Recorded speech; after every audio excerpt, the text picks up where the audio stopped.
Hello everyone, welcome to Be Positive with Bally episode number 6. YouTubers ritual before we get started, smash the subscribe button, click on the bell icon and spam the share button. Now why did I ask you to spam the share button? The share button has the ability to change you from the receiver to the amplifier. It's very simple. I'm sending you this energy, I'm sending you this message and you're receiving. But by sharing it on your Instagram, your Facebook, your WhatsApp, your social media, other social media accounts like your LinkedIn, your Twitter, to your family, to your relative, to your friends, to your loved ones, you are becoming the amplifier. This is what the dialogue session was meant to be. Me creating the energy and you amplifying it to your loved ones, to all around you. That is what being positive is all about. And with that energy, I really hope that we will, add perspective, motivate each other, inspire each other, to become better, to do better in life. That is what this whole dialogue session was all about. But, rewind to the first episode. I wasn't sure that this is going to work. But with all your response, with all your support, with all the traction I've been receiving, I know that, I am in the right path. My partners and I are truly inspired, in working even more harder and making this content even more better for you. So I want to thank you. I'm grateful. I acknowledge you, and I truly appreciate all your feedback and your response. And if you could just comment and say hello or hi and where you're from, that will really mean a lot to me. Now let's move on to our guest for this week. She is a law graduate and she ventured into broadcasting, became TV presenter, TV host, and a fine MC. I'm speaking about the beautiful, the ravishing, and the very, very knowledgeable Jelisa Shanjana. Hi, hello, hi. Hello, hi Bali. Hi, how are you? I'm doing fine. Thank you so much for having me on your show. No, I think I should thank you because, thank you for spending, sparing your time, because I know that you had not one, not two, but three shows today. I think it's just about keeping ourselves occupied. And the fact that you're doing this, I'm really happy to be here. So thank you. Okay. So, Jelisa, my first question, I'm going to straight jump to it. Being All right. being a law graduate, all right. when did you decided to pursue, your career in TV, being a TV host? Okay. I think I get the question a lot, to be honest. The way I look at things is that it's not too foreign from one another. It's very important for people to understand, as much as people would say jumping from one industry to another is a very bold move, but the idea at the bottom of things are, what exactly are you good at? If you're going to be pursuing something, you have to make sure that you're 100% sure of it. Because if that's going to be the case, if you're just going to go with the flow of things, yes, of course, we take some time sometimes to, really decide on what we really want to do. But it's equally important to know that what exactly comes effortlessly for you. And for me, being a person in school, even when I first started off in law school, I had always been very vocal. I never wanted to dance according to anyone's rhythm. I know I started off at the start of my career as a person who used to be a yes girl. There was always a nod to everything. Today, I speak in a very different tone, and I'm so happy to actually speak to you about this because I really, really want to see that sort of light from everyone that steps out of the comfort zone to know what exactly you're good at. And the traditional thinking is always, this is what you're going to do, this is what you're going to jump into when you start working. But just remember one thing, before you go to bed, when you look at your resume, it cannot be and it should not be a list of things that you're unhappy about. So that was a starter for me. And to go back into a very personal note of how I actually started, when I first started in law school, yep, I was okay. I wasn't excellent. I don't think my IQ was off the charts or anything like that. But I started working with a very small team. I'm being so honest, I started with 5 people on my team. We used to do videos for Tourism Malaysia. And I used to pay for my degree based on that. So I actually self-educated myself when I first started, because when I came to KL, everything was foreign to me. I never really had that whole backup of this is what you're going to do next and that's what you're going to do next. My mom raised us up in a very tough way. It was a way that she was firm. You have to make sure you educate yourself. But at the same time, I had the passion. So I thought that it would be great for me to actually educate myself and work and see where it goes. And I turned out doing, I think I would say this humbly, it turned out being fine because I managed to pay for my degree and work at the same time. So that's how I actually started off. And interesting you say that, because not many people would have done that, because you were already half foot. Your half foot was already in broadcasting, so you already were accustomed to it. You were, if I'm not mistaken, when I was reading about you, I like to do that, the research about each of my guests. So you were already on public speaking, you were already on doing debates and stuff like that. So the transition was definitely not difficult. But I still want to go in this question saying that, what were the, changes you faced from student to a TV presenter, and what are the key takeaways did you learn from it? Okay, I think like I said to you, a lot of us, even me, I mean, Bally, you have a kid as well. Whenever you put a person into one institution, you obviously are going to have expectations that the person is going to do this and that. But I think we are all really, really heading into a direction where if you see different types of skills, it's not very common for people to say, oh, you're a good debater, you're a good public speaker, you should be on TV. This comes on your own. It really, really does take sometimes a lot of tears, but a bit more guts. I like to use the word guts over tears, right? You have to have that gumption to make sure that when you walk into a room, this is you, this is your character. What you study on your paper, on your education, that's step one. Step two is what you bring to the table. And I come from Ipoh. We never talk of being a presenter. We laugh about it. We think of it as, really? That's it? You're just going to go and read a script? And I really, really thought that, okay, KL is a big place for me. I was still scared. I still remember walking in castings with lots of tears thinking, but I'm not that girl, And it came to a point where I've realized that character, understanding what you're good at, that actually pays your bills as compared to you, sticking by the convention of what you need to do. So the transition from being a student to a presenter, yes, of course, it came with a lot of criticisms. I still face it at times with my peers, especially those of them from law school. They're very nice people. They're good at what they do. But I also know that I can't pacify everyone. Correct. And that's a very good thing to actually have as a starter, because when you start pleasing everyone, that's when you go wrong. You pay bills unhappily. You go into things that you feel upset about. So I'm really happy with whatever. It's not.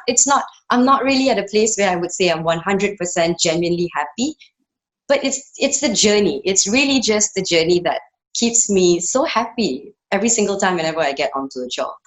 No, interesting enough, you spoke about journey. I think it's very essential that people these days, truly identify or know their journey, because, when you know your path, despite if you're going to be a beginner or, if you're just a person who just started in this journey, but when you know that you want to do this because you said that, hey, I'm good in public speaking and I want to do this, and look at you where you are right now. And that's why I'm saying I'm truly amazed and I love your work. So I think that if you already have set yourself on a journey, you have to make sure that, this is the entire journey you want to go, and this is where you want to spearhead to.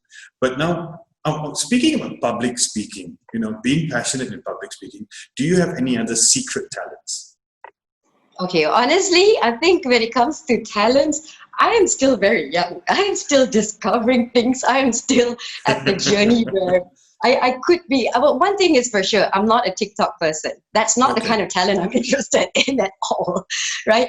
When it comes to talents, I don't really, I can't really point out one or to tell you straight up, Bally, I'm amazing at what I do. No. It's really just, if you need help with finishing your sentences, call me. If at all, if you have got any issue with, communication, I think if it's a talent that I have to sum myself up in, it would be selling ice to an Eskimo. The convincing skills that come which I think I have developed along the way as I started working with different people, has really, really helped me. So Right. yeah, can I consider that a talent? Really? That is actually. That is, Yeah. selling an Yeah. ice to an Eskimo, it really takes a lot. It I is. don't It's an think- art. Not everyone Yeah, can actually master exactly. it, right? Right. Yeah. Now, moving on to a much more fun question. If you Okay. could live anywhere in this world, where would it be and why? Okay, I've traveled to a couple of places, but if at all, if I still have to pick one place, Mhm. I know people who have actually spoken to me before you would know that, okay, I'm actually wanting to explore. I like traveling. I mean, we all do, right? But if there's still one place that I would be 100% happy with, it's Malaysia. I would never want to leave. I still have my heart and soul here. It feels like, this is the thing about us Malaysians, right? We complain all the time. You're not happy about this, you're not happy about that. But the moment you step foot back into your home, your homeland, it's just 100% peace. So it's still going to be Malaysia. That's not a fun question. That's just going to be me being completely honest. Yeah. Because I follow you on Instagram, so I know how much you love the country. So that's why I set this next question for you: nasi goreng or mee goreng, and why? Anything goes into my body, I am happy. It's as long as I see food, I would jump on it. And I'm being really honest. You do see me working out and all of that, but Right. I enjoy food. I don't give a rat's ass about how much I have to eat. For me, Okay. food should be appreciated in a sense where, I would go for anything. You want to give me rice and noodles, I'll take both, really. I like the As long as answer. there's rice. Okay, if you ask me to lean on to one, it would probably be rice then. I'm very, still very Asian. I need rice. Okay. Now, what is the most funniest thing that happened to you recently? Which you could recall? Okay, the funniest thing that happened recently. Okay, honestly, I don't really have like one whole experience to share with you, but I'm Right. being really honest about this, right? So from the whole time, whenever I talk about work, whenever I talk about my journey, whenever I'm trying to explore new things or work with different people, the funniest thing that happens is that when it comes to my personal life, I don't really speak too much about it. I'm not too open about it, but I would really consider this to be very funny because a lot of people have given me advice along the way, people who are much more experienced than I have. And they have always told me, Jelisa, you come to a point where you would also need to find a partner, you need to settle down, blah, blah, blah, blah, blah, and all this kind of stuff. So I always thought I wasn't great at this. Yeah, I still think I'm not great at this, but I did everything accordingly. So I tried dating, I tried going out, I tried meeting people, I tried Right. being the person that, or whatever advice that I got. And the funniest thing that happened is that I did everything, and then something else, like a bigger force, decides to just come over and take it all away because they shut the borders. Oh yeah, they did. They did. So basically, if you're talking about something funny, for the first time, I wake up thinking, it's not in my hands, really. Okay. So there is So, a yeah. there seems to be like a backstory to it, which we will uncover it on a scandalous dialogue session. But this is the Be Positive. I think I've opened up about this on my Instagram. It's like I did everything. I ticked all the boxes this time, but the borders just refused to open. So if you're talking about funny, you don't need a third person. You just need this sort of a virus to come in and do this Right. to you. Okay. No, and I think that I take this entire pandemic as a lesson, as a reset, as something which we all need to consider about what we have done, where our prioritization is at, Yeah, what of we course. need to focus on, and what is really important in our lives. So now, couple of more questions. What is the biggest milestone you have ever achieved in your career? And Biggest milestone. Okay. I'm not really a fan of name dropping. I don't really like that whole idea of, okay, I've interviewed this person, that person. I think everyone has their fair share of their journey to share. And name dropping is great. I know it looks great on each other's resumes or whatnot, but the most personal thing which I consider to be a milestone for me was covering a whole session, a whole segment, not just a segment actually, it was a whole season. It was 13 episodes altogether on politics. oh yes, So I remember that that. basically was a milestone which I am very saddened at the start to actually talk about. I was very saddened to talk about it because people always have the concept of women who are dolled up cannot like shoes and books at the same time. And I've always been a firm believer of whatever I read, whatever I study, whatever my research is, just as much as I'm dolled up, I know exactly that it's equally important internally for me to make sure that I am backed up with good information. So that was a really good personal milestone for me. And it was also a bit of a language, which I had to switch over to Bahasa Melayu. Right. And I did have that fear because I thought that I think in English, whatever that I'm going to be doing is going to be switched up over. It's the confidence that comes together with it, right? It's not easy. It's not easy. It's really not easy. Talking in Bahasa Melayu is easy. Presenting it, it's different. You're not going to be as fluent as you want to be, right? So that personal milestone for me was definitely a very huge one, rather than the usual red carpets or anything else that is based on sports or entertainment that I've done.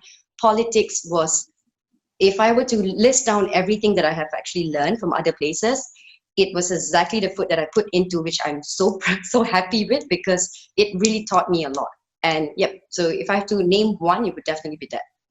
Okay. No, because I remember, because at that time, I've already heard your name, that, hey, there is an MC who is also a TV presenter called Jelisa. And I'm like, okay. And I've never met you. I've only followed you on Instagram. And then there you appear, and suddenly you're talking Malay. I'm like, whoa. And this chick is kicking, really, like she's rocking the whole set. And I'm like, damn. Then I even like went and spoke to my mentor. partner. I actually had a mentor that actually used to train me back when I was younger, Datuk Aznil. Aznil is my mentor. He used to speak to me in Bahasa Melayu all the time. And I used to reply in English. And I think when that whole season came about, he was probably, finally. But of course, it was so much of it was really just me wanting to prove a good point for myself, not for anyone else. But it's really important for people to understand, like both things, look good, it's okay, but make sure you pick up good quality, books that you read, whatever that you're trying to engage with, your circle, cultivate something where you know you're going to walk away with more knowledge. And PRU 14, which I actually covered for that whole season, really opened a lot of things for me in that whole context. Okay. Now, you spoke about qualities. What are the 3 qualities which defines you? Your mantra, I would say. My mantra, 3 qualities. I would say, my firmness. Okay. I know for a fact that as much as I would nod my head to things, I still wake up wanting to fight it my way. Discipline. Definitely discipline. If I'm given a time slot, if it's 10 o'clock, 9:50, you would see me in place. Discipline. Right. The third thing would definitely be gumption. Gumption, very important. A lot of people are driven, a lot of people are passionate, but they don't really understand that gumption is that you need to make sure you back yourself up with enough of knowledge. And I may not know a lot of things, I still don't, but I would love to actually put up a fight and make sure that I put in enough research to understand things. So that's the 3 qualities, yeah.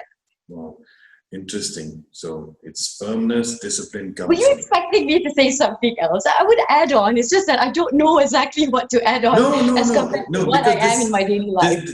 This question is like the special question I have on each of my episodes. So what I'm doing is that I'm writing blogs as well at the same time. So I'm cross-comparing each and every single answer to see that what would be the most mentioned quality. But yours is like a different level, because I think we have about 4 guests already. Like we had. I'm really sorry. I'm a very dull guest for you on the show. Nice. No, it's good. It's interesting. Like I said, Nadia, Ananda. We also had Raf Yacob. We had Mass Music as well. Yeah, I watched it all. But what I really like about yours is that you put in discipline. You put in gumption, and I'm sure people are probably holding a dictionary right now to find out what is the meaning of gumption. But it's a good thing. It's not just being positive. Yeah, it's a very, very informative place for them to pick up things. Yeah, and firm as well. So nobody would expect you to be firm, but I think that is completely interesting. So now I have 2 more questions. Two more Okay, questions, yeah. all Two right. more questions, right? What's next for Jelisa? What's next for me is definitely going to be, I definitely want to come out of whatever the norm is for me. The norm has always been the people I work with, or the things that I'm so conditioned to having here. Right. I've always wanted to be a good storyteller. For me, being a TV host means that you have to be an excellent storyteller. And if at all, if I'm trying to storytell and if it's not going in a direction that I want it to be, it just means that I need to pick up stories that are probably a bit more interesting. And the one thing that I've actually want to explore and go forward with is going to a foreign country, picking that up and coming back with whatever skills I have, being able to storytell and do a lot better in terms of work. So I've actually gone over to Sri Lanka. I think they have got a very rich background in terms of their political arena. They have got different cultures to it. I'm very thankful for that experience. And most probably it's going to be, I'll probably just start off at our neighboring country. So that's definitely going to be, I might take a bit longer. I hope no one actually checks on that. But whatever I say today, I really hope it goes the way I want it to. And I pray you will. I've always Thank you, Bally. That's very good nice. wishes for you. Thank you. Now, final question, which is a form of what would you say to those who are watching? What would you say to those who are watching this dialogue session? What would be your message for all of them? Okay, so I do understand, it's all about us trying to make sure. I think a lot of us actually went through that same issue of the pandemic. It's a complete change of a lot of things for, in terms of our mindset, in terms of our work environment, a lot of different things that have come about it. I really, really think that one message that a lot of people overlook is that what is yours will always be yours. And I live by this whole thing because as much as you may have to face different things, a lot of issues, it could be issues with the tiniest forms around you in terms of your work or whatever else that you're trying to go forward with. If you have enough of understanding of what is yours in this world, it will always be yours. Your journey might just take a bit longer than the rest, but go for it. Eyes on the prize, and I'm 100% sure that whoever who's actually watching, I really hope this is really something that I say from the bottom of my heart. You do exactly that, because that is your power and no one can take it away from you if you're good at something, right? I love that. I really, really like that, because I'm going to be filling up quotes. So I think I'm going to be filling up one of the quotes is, what is yours? But don't you think, Bally, you agree with me, right? Yeah, What's what yours is yours will always be yours, right? yes. Yeah, I don't want to sugarcoat things anymore. I don't want to do the whole, we need to put an effort with this, we need to do this, we need to do that. Look, there are a lot of people out there that don't have the same understanding as you. They don't understand your drive. They don't understand your journey. But you need to have that inner strength to know it's yours. It's not going to go anywhere. Fantastic. Jelisa, I only have 2 words for you. Thank you. Because I've learned so much about you. I love this, energy from you. You have a very strong energy, because when you're on Instagram, when I see your pictures, I'm like, okay, she's, really chilled out. But when your energy comes out, when you actually bring that energy which you portray in the TV as an MC, and right now as well, and that I am really, really grateful for sharing. I should be thanking you, Bally. Thank you for even having such a show. As a token of appreciation, our food partner will be sending you some lovely package. Yay! So I get to stuff myself, right? Meal. Yes, and we will contact each other, and okay. We will set the date when the food will be delivered to you.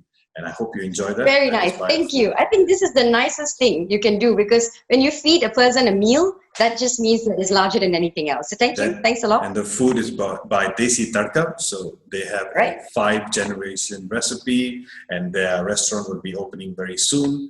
And I hope that we can, after this entire MCO ends with this PKPP extension, we will meet up and we will have a proper lunch and dinner at Desi Tadka very soon. So thank you, Jelisa. Thank you so much for doing this. Sending you love, sending you positive vibe always. Thank you. Okay, all the best to you, Bally. See you. Bye-bye. Bye. One word to describe Jelisa: powerhouse. That was a brilliant dialogue session. Jelisa, sending you good vibes, best wishes always. Now, I would like to also give my love, my thanks to my partners. Content by Be Strategic, digital artwork, PH creation, food, Desi Tarka, live streaming, post-production, mosaic production, and to those who are watching, do not forget to hit the subscribe button, hit the bell icon, click share, because with sharing, you are becoming an amplifier, you are creating a continuous positive energy. And I'll see you next week once again with another guest of mine. It's going to be a surprise. And till then, sending you positive energy always. Bye-bye.